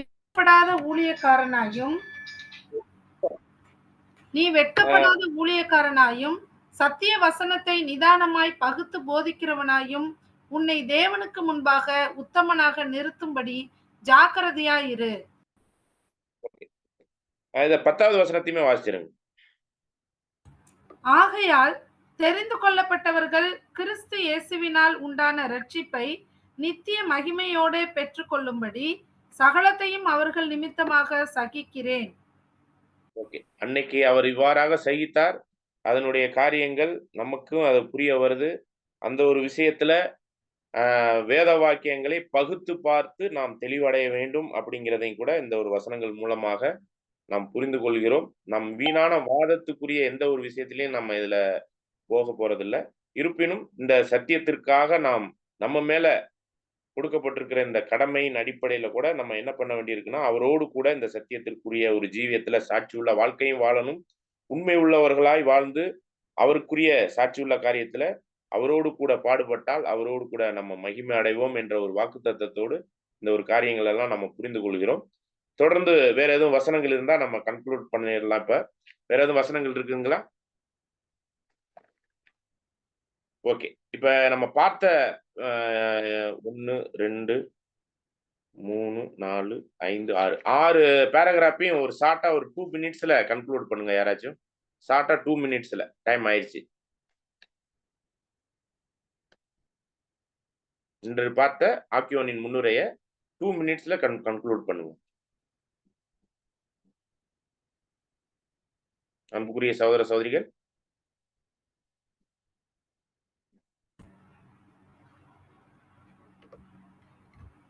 இன்னைக்கு இன்னைக்கு என்னென்ன பார்த்தோம்னா ஆஹ் ஆஹ் கிபி 325 வேத ஆராய்ச்சி எதுவும் நடக்காததுனால சத்தியம் வந்து அந்த டைம்ல தெரியாததுனால இருண்ட காலமா இருந்துச்சு.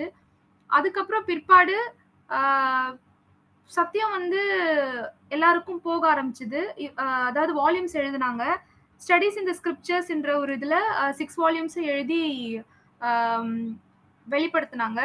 ஆனாலும் வந்து அவங்க கடையில வந்து சேல் பண்ண முடியல. ஏன்னா வந்து சத்தியத்துக்கு அகைன்ஸ்டா இருக்கவங்க, மதவெறி கொண்டவங்க வந்து அதுக்கு அகைன்ஸ்டா இருந்தனால அந்த புஸ்தகத்தெல்லாம் எரிச்சு போட்டாங்க அப்படின்னு சொல்லி பார்த்தோம். சோ இந்த மாதிரி இப்படிப்பட்ட மனுஷங்களால தான் அப்பயும் இயேசு கிறிஸ்து அப்புறம் அப்போஸ்தலர்கள் சீஷர்களும் வந்து கொல்லப்பட்டார்கள்ன்ற ஒரு விஷயத்தையும் நம்ம பார்த்தோம். அப்படி இருந்தும் இந்த சத்தியத்தின் மேல உள்ள அன்பினால இந்த வால்யூம்ஸ் வந்து எல்லார் கையிலயும், அதாவது தேவனுடைய சத்தியத்தின் மேல பசிதாகம் உள்ள தேவனுடைய பரிசுத்தவான்களுக்கு போகணுங்கிறதுக்காக ஒரு 600 கிறிஸ்தவர்கள் இந்த மெம்பர்ஸ் வந்து என்ன பண்ணாங்கன்னா தனக்குண்டான எல்லாவற்றையும் விட்டுவிட்டு, அதாவது தொழில்கள் ஆசைகளை விட்டுவிட்டு இந்த சத்தியம் வந்து எல்லாருக்கும் போய் சேரணும் அப்படின்ற ஒரு விஷயத்துல கான்சென்ட்ரேட் பண்ணாங்க. இதனாலதான் இப்ப நம்ம கையிலயும் வந்து இந்த வால்யூம்ஸ் கிடைச்சிருக்கு அப்படின்ற ஒரு விஷயத்தையும் புரிஞ்சுக்கிட்டோம். அவ்வளவுதான் பிரதர். தேங்க்யூ. ஓகே, நன்றி. அன்புக்குரிய சகோதர சகோதரிகளே, நம்ம இன்னொரு 4-5 மினிட்ஸ் இருக்குது. இப்ப என்ன பண்ணலாம்னாக்க, இந்த இதுவரையும் நம்ம ஏறக்குறைய ஒரு 5வது கூடுகையா நம்ம பார்த்திருக்கிறோம். இதுவரையும் பார்த்த ஒரு விஷயத்துல ஏதேனும் கேள்விகள், பார்த்த விஷயத்துல மட்டும் ஏதேனும் கேள்விகள் இருந்தா நம்ம பதிவு பண்ணுங்க. இன்றைய நாள்லயே நம்ம பகிர்ந்து கொள்ள முடியுதாங்கிறது தெரியல. ஒருவேளை நம்ம அடுத்தடுத்த கூடுகைகள்ல அந்த கேள்விகளுக்கான தேடுதலோடு நம்ம கூடுகைகளை நம்ம தொடர்ந்து அமைச்சு கொள்ளலாம். ஓகே, இப்ப இதுவரை பார்த்த விஷயத்துல ஏதேனும் புரியாத ஒரு விஷயமோ அல்லது கேள்விகள் இருந்தா அதை நீங்க பதிவு பண்ணலாம். பிரதர் கேக்குதுங்களா பிரதர்? சொல்லுங்க brother. சார், எனக்கு இதுல ஒரு கேள்வி என்னன்னா அப்படின்னு பார்க்கும்போது, உலகத்திற்குரிய தங்கள் தொழில்கள், ஆசைகள் முதலியான எல்லாவற்றையும் விட்டு விட்டார்கள் என்று அறிகிறோம் அப்படின்றது இருக்குல்ல பிரதர். அது இன்னும் எப்படி பிரதர் பிராக்டிக்கலா நம்ம நடைமுறை வாழ்க்கையில பார்க்கணும்னா, அது அந்த இடத்துல எப்படி பிரதர் அவங்க பண்ணியிருக்காங்கன்றது கொஞ்சம் தெளிவு கிடைக்கணும்ன்றது என்னுடைய கேள்வி. ஓகே, நம்ம இதை வந்து ஆதி அப்போஸ்தலர் காலத்திலே பர்னபா போன்றவர்கள்லாம் அவங்களுடைய எல்லா விஷயத்தையும் விற்று கொண்டாந்து அப்போஸ்தலர்கள் காலில் கொடுத்துட்டு வச்சுட்டு அவங்ககிட்ட இருந்து எதிர்பார்த்து வாழ்ந்த ஒரு காலகட்டங்கள்லாம் இருந்திருக்கு ஆதி அப்போஸ்தலர் காலத்துல. இந்த சத்தியத்தினுடைய காரியத்தை இந்த காலகட்டத்துக்கு நம்ம அதை பொருந்தி பார்க்கும் பொழுது, அவங்க வாழ்ந்த வாழ்க்கையில போதுமென்ற மனதுடனே கூடிய தேவபக்தி அப்படிங்கிற ஒரு விஷயத்துல அவங்க வாழ்ந்திருக்கிறாங்க அப்படிங்கிறத நம்ம இதுல புரிந்து கொள்ள முடியுது பிரதர். அப்படின்னா, அதாவது எல்லாவற்றையும் அவங்களுடைய சுகபோக வாழ்க்கையெல்லாம் தவிர்த்து இப்ப இந்த சூழ்நிலையில அவங்க வாழ்ந்த காலகட்டத்தை நான் சொல்றேன். இந்த புத்தகத்தை எழுதும் பொழுது அவங்களால முடிந்தவரையும் எல்லாவற்றையும் இந்த உலகத்திற்குரிய காரியங்கள் எல்லாம், பெருமைக்குரிய, மேட்டுமைக்குரிய, மற்ற ஏனைய செல்வாக்குக்குரிய எல்லா விஷயத்தையும் தேவன் பட்சமா இருக்கக்கூடிய வகையில அவங்க எல்லாவற்றையும் பயன்படுத்தினாங்க அப்படிங்கிறதா இந்த இடத்துல புரிஞ்சுக்கிறோம் பிரதர். ஆகவே இந்த ஒரு வசனம் கூட நீங்க படிங்க. 1 தீமோத்தி 6ஆம் அதிகாரத்துல 6வது வசனத்துல நம்ம 5ல இருந்தே நம்ம படிக்கலாம். யாராச்சும் படிக்க முடிஞ்சிச்சுன்னா படிங்க. கெட்ட சிந்தையுள்ளவர்களும் சத்தியம் இல்லாதவர்களும் தேவ பக்தியை ஆதாய தொழில் என்று எண்ணுகிறவர்களுமாய் இருக்கிற மனுஷர்களால் உண்டாகும் மாறுபாடான தர்க்கங்களும் பிறக்கும். இப்படிப்பட்டவர்களை விட்டு விலகு. போதும் என்கிற மனதுடனே கூடிய தேவ பக்தியே மிகுந்த ஆதாயம். தொடர்ந்து ஒன்றும் கொண்டு வந்ததும் இல்லை, இதிலிருந்து நாம் ஒன்றும் கொண்டு போவதும் இல்லை என்பது நிச்சயம். உண்ணவும் உடுக்கவும் நமக்கு உண்டாயிருந்தால் அது போதும் என்று இருக்க கடவோம். தொடர்ந்து ஐஸ்வர்யவான்களாக விரும்புகிறவர்கள் சோதனையிலும் கண்ணியிலும் மனுஷரை கேட்டிலும் அழிவிலும் அமிழ்த்துகிறத மதிகேடும் சேதமான பலவித இச்சைகளிலும் விழுகிறார்கள். பண ஆசை எல்லா தீமைக்கும் வேறாயிருக்கிறது. சிலர் அதை இச்சித்து விசுவாசத்தை விட்டு வழுவி அநேக வேதனைகளாலே தங்களை உருவ குத்தி கொண்டிருக்கிறார்கள். நீயோ தேவனுடைய மனுஷனே, இவைகளை விட்டோடி நீதியையும் தேவ பக்தியையும் விசுவாசத்தையும் அன்பையும் பொறுமையையும் சாந்த குணத்தையும் அடையும்படி நாடு. நன்றி, நன்றி சிஸ்டர். ஓகே. இந்த வசனங்கள்ல நம்ம பார்த்தோம்னா, அ அவங்க எப்படி வாழ்ந்திருக்கலாம் அப்படின்னு பார்க்கும்போது, இந்த சகோதர, சகோதரிகள் அந்த 600 பேரினுடைய அந்த சாட்சிய நம்ம எப்படி புரிந்து கொள்கிறோம்ங்கிறத தான் நான் சொல்றேன். உண்மையிலேயே அவங்க எப்படி வாழ்ந்தாங்கங்கிறதெல்லாம் நம்மளுக்கு எங்கேயும் எ எ இதுல ரீபிரிண்ட்ஸ்லலாம் நம்ம அந்த அளவுக்குலாம் பார்க்க முடியல. அவங்களுடைய தனிப்பட்ட வாழ்க்கையினுடைய விஷயங்கள்லாம் ஒரு சில குறிப்புகள் இருக்கு, இல்லாமல்லாம் இல்ல. ஆயினும் இந்த இடத்துல நம்ம எப்படி புரிந்து கொள்கிறோம்னா, அவங்களுக்கு போதுமான குடும்பத்திலயும் சரி, அவங்களுடைய கடமைக்குரிய அனுதின வாழ்க்கைக்கு தேவையான உணவு, உடை இவைகளிலும் சரி, எல்லா வகையிலும் போதுமென்ற மனதுடனே இருந்து, மற்ற ஏனைய செல்வாக்குகளை, பொருளாதாரத்தை, மற்ற எல்லா விஷயத்தையும் இந்த காரியத்துக்காக ஒப்பு குடுத்திருக்கிறாங்க. அப்படிங்கிறது தான். அதே மாரி தான் இப்ப நமக்கும் நம்ம மேல விழுந்த கடமையில, நம்ம உலகளாவிய பெருமை, மேட்டுமை, செல்வாக்கு, பொருளாதாரம் இப்படிங்கிற எல்லா விஷயத்தையுமே அப்படியே நம்ம யாருக்காக தியாகம் பண்ணி வாழ வேண்டியிருக்கு அப்படின்னு பார்த்தீங்கன்னா, இந்த சத்தியத்துக்குரிய ஜீவியத்துல நாம் வாழணுங்கிறது அவங்க அந்த 600 பேரும் எடுத்துக்காட்டான ஒரு வாழ்க்கைய வாழ்ந்திருக்கிறாங்க. அத நம்ம ஃபாலோ பண்ணணும் அப்படின்னு நான் நெனைக்கிறேன். வேற எதுவும் காரியங்கள் அதனுடைய கருத்துகள் யாரேனும் சொல்றதுனால சொல்லுங்க. சகோதரர் கேட்ட கேள்வி புரிந்திருக்கும்னு நெனைக்கிறேன். அன்பு பிரதர் சகோதரர். நான் என்னோட தாட்ஸ் சொல்லாமா?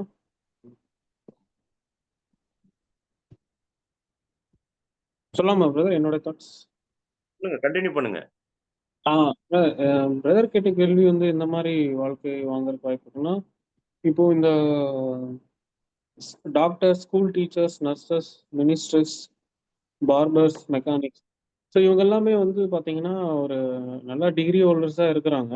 டிகிரி ஹோல்டராக இருந்தனால தான் இப்படி இந்த நிலைமைக்கு அட்டைன் பண்ண முடியும். பார்பர்ஸ்னால் இந்த முடி வெட்டுறவங்க தான் பார்பர்ஸு. மெக்கானிக்ஸ்ன்னு போட்டிருக்கு, சம் மெக்கானிக்கல் ஒர்க்காக இருக்கும். ஸோ மினிஸ்டர்ஸும் இங்கே போட்டிருக்கு. கவர்மெண்ட் உத்தியோகத்தில் இருந்திருப்பாங்களான்றது என்னன்னு தெரில.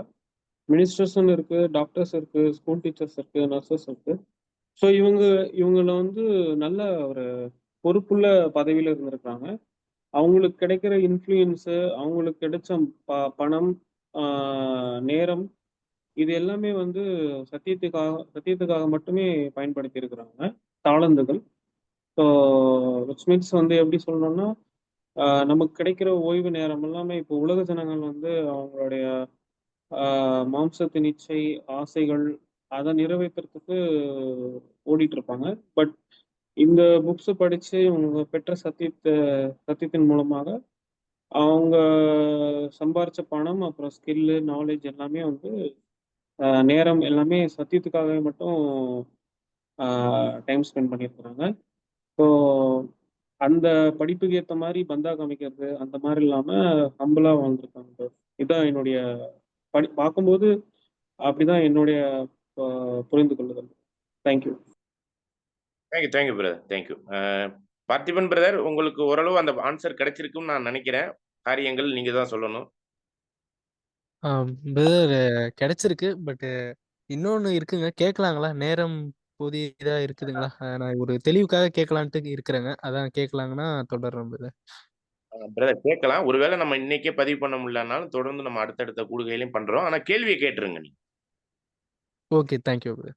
இப்போ இங்க இந்த இடத்துல என்ன ஒரு இன்னும் தெளிவு கிடைக்கணும்னு நான் எதிர்பார்க்கறேன்னா பிரதர், இவங்க இதுல பார்க்குறோம். கீழே அந்த பேராகிராஃப்ல கொடுக்கும்போது, கர்த்தருக்காகவும் சத்தியத்திற்காகவும் சகோதரர்களுக்காகவும் சில அசௌகரியங்களையும் கஷ்ட நஷ்டங்களையும் அடைய பாத்திரவான்கள். இப்ப இங்க பார்க்கும்போது ஏன் இந்த கேள்வி இன்னும் எனக்கு ஒரு தெளிவு கிடைக்கணும்னு இதை பதிவு பண்றேன்னா, சத்தியத்துக்காக தான் நம்ம பண்றோம் அப்படின்ற சில சொல்லிட்டு கடன் வாங்கியோ இல்ல ஃபினான்ஸ் பண்ணியோ லோன் வாங்கியோ சில விஷயங்கள்லாம் பண்றோம். ஏன்னா இது ஊழியத்துக்காக பண்றோம், தேவனுக்காக பண்றோம் அப்படின்றத பண்றோம்.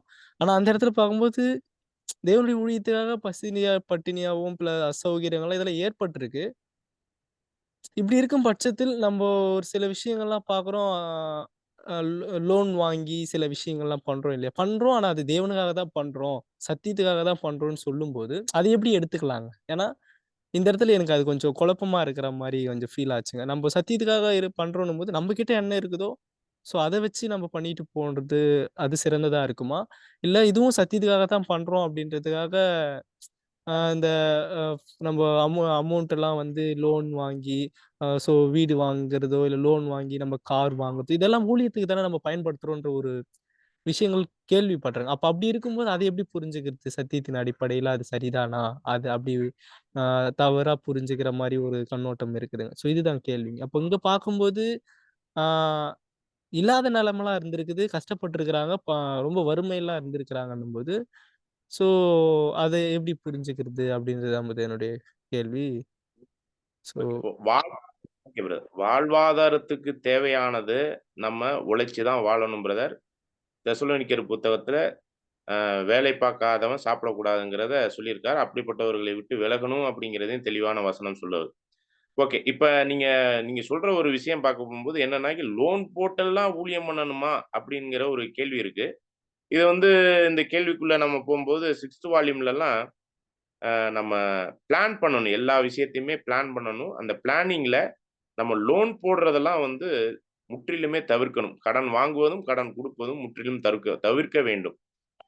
உலகத்திலே சொல்லுவாங்க, கடன் அன்பை முறிக்கும்னு சொல்லிட்டு. நம்மளால முடிந்த ஒரு விஷயத்த தான் லோன் பண்ணி பண்ணணும். ஒருவேள லோன் பண்ணி பண்ற அளவுக்கு நீங்க பிரம்மாண்டமான ஒரு ஊழியத்த செய்ய போறதற்காக, நீங்க சொல்றத பார்த்தாக்க காரு, வீடு இதெல்லாம் வந்து ஊழியத்தின் அடிப்படையிலான விஷயத்துல எப்படி என்னங்கிறது எனக்கு புரியல. ஒருவேள கார் வேணா போக்குவரத்துக்கு பயன்படலாம். வீடுங்கிறது சுயநலத்துக்கு நான் எனக்கு கட்டிக்கிட்ட வீடா தான் இருக்கும். சரிங்களா? அப்ப அதுல வந்து எப்படி என்னங்கிறதெல்லாம் புரியல. சரிங்களா? அப்போஸ்தலர் பவுல் ரோமாபுரியில இருக்கும்போது வாடகை வீட்டில் தங்கியிருந்து ஊழியத்த கடைசி வரையும் பண்ணி முடிச்சார். அவருடைய சூழ்நிலை வாழ்க்கையின் முடிவு எப்படி இருந்துச்சுன்னு பார்த்தீங்கன்னா, அவருடைய டெட் பாடியே கொண்டு போய் அங்க குப்பை குழியில போட்டுட்டாங்க. அப்ப அறியாத, தெரியாத நிலைமையில அவருடைய பாடி இருந்து, அந்த பாடிய எடுத்து அப்புறம் அடக்கம் பண்ணதாக வரலாறு சொல்லுது.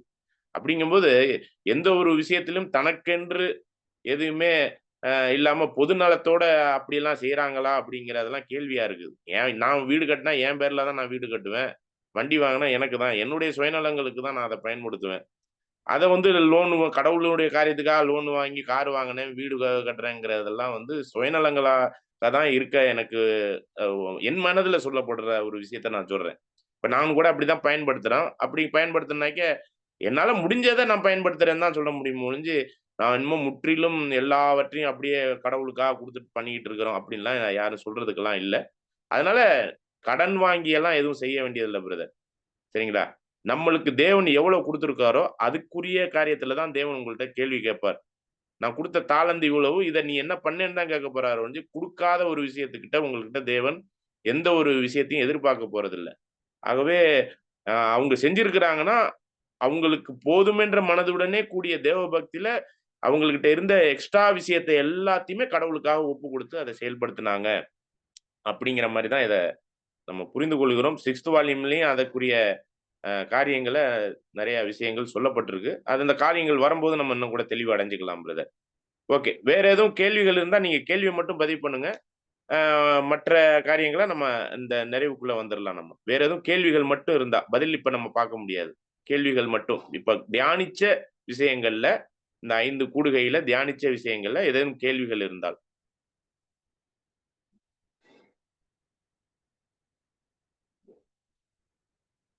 நாம் நிறைவுக்குள்ள போயிரலாங்களா? Okay okay. பிரதர். சொல்லுங்க பிரதர் சொல்லுங்க. கோபி பிரதர் சொல்லுங்க. ஓகே. முடிச்சுக்கலாம் brother. Thank you. Gopi brother நீங்களே நிறைவு ஜெபத்தை பண்ணும்படி அன்போடு கேட்டுக்கொள்கிறோம். ஆ ஓகே பிரதர். நாம் அனைவரும் ஜெபம் செய்வோம். தாம் ஒருவரை சாவாமை உள்ளவரும் ஒருவரும் சேரக்கூடாத ஒளியில் வாசம் பண்ணுகிறதான ஒன்றான மெய்தேவனே, தகப்பனே இன்றைய நாள்ல கூட ஒரு நாள் எங்களுக்கு சேர்த்து கொடுத்ததுக்காக நன்றி தகப்பனே. இன்றைய நாள்ல கூட ஃபர்ஸ்ட் வால்யூம் வந்து முன்னுரை வந்து தியானத்தை முடிச்சோம் தகப்பனே. கேட்ட சத்தியத்தை அதன்படி வாழ எங்களுக்கு உதவி செய்யுங்க.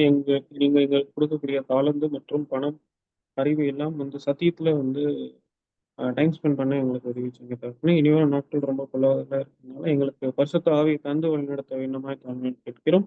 இந்த ஜெபத்தை அது மட்டும் இல்லாமல் இந்த மீட்டிங் தொடர்ந்து நடக்க எங்களுக்கு உதவி செய்யுங்க தகப்பனே. இந்த ஜெபத்தை ஆண்டவராக இயேசு கிறிஸ்து மூலமாக ஜெபம் கேளும் எங்கள் ஜீவனுள்ள தேவனே. ஆமென். ஆமென், ஆமென், ஆமென். எல்லாருக்கும் கிறிஸ்துவுக்குள்ளான அன்பின் வாழ்த்துக்கள். நாளைய தினத்துல வர வாரத்துல திங்கட்கிழமை அன்று ஃபர்ஸ்ட் வால்யூம் ஃபர்ஸ்ட் சாப்டர் பார்க்க இருக்கிறோம். ஆகவே எல்லாரும் அதுல உள்ள ஒரு 5 பேராகிராஃப் 6 பேராகிராஃப் வரையும் தியானிச்சுட்டு வரும்படி அன்போடு கேட்டுக்கொள்ளப்படுகிறீர்கள். நன்றி. எல்லாருக்கும் கிறிஸ்துவுக்குள்ளான அன்பின் வாழ்த்துக்கள். எல்லாருக்கும் ஸ்தோத்திரம் brother. Thank you thank you brothers and brother. Sisters. ஸ்தோத்திரம் பிரதர். Thank you brother. ஸ்தோத்திரம் பிரதர். சகோதரம் சிஸ்டர்.